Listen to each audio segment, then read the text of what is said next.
On the periphery of the Syrian capital, Yarmouk camp, now largely destroyed, is in fact a city with buildings, not tents. As a camp, it was established in 1957, becoming the home to some 200,000 of the total number of Palestinians displaced during the creation of the State of Israel in 1948 and who fled to Syria.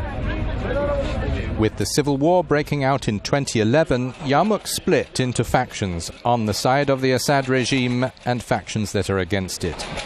Damascus felt it had championed the cause of the Palestinians. Now it bombed the refugees. The first warplanes attacked in 2012. A handful of Palestinians were killed. The Syrian army encircled Yarmouk and has blockaded it since then. From the West Bank and Gaza, Palestinian authorities condemned this. Many Palestinian militant Islamists joined rebel brigades against Assad's forces. It got worse in 2014, when the crossfire expanded with encroachment into Syria of the radical Islamic State movement, ISIL. The refugee population in Yarmouk was trapped in between. ISIL, its ambition to capture Damascus, pressed its offensive, tightened its grip. This April the 1st, it closed for the kill. In the latest fighting, hundreds more civilians fled the camp. Around 30 were killed, others were wounded. Unverifiable reports include snipers, abductions and executions.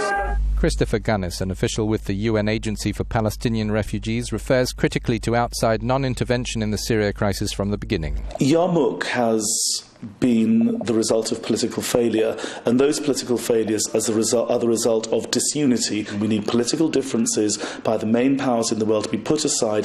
They need to come together to save lives, because the credibility of the international system is at risk. It must not let down the people of Yarmouk and beyond. The advocate called it a hellhole, with the refugees in their battered homes too terrified to move. A few kilometers from the heart of Damascus, they've been living in complete deprivation, according to the UN, at extreme risk of death.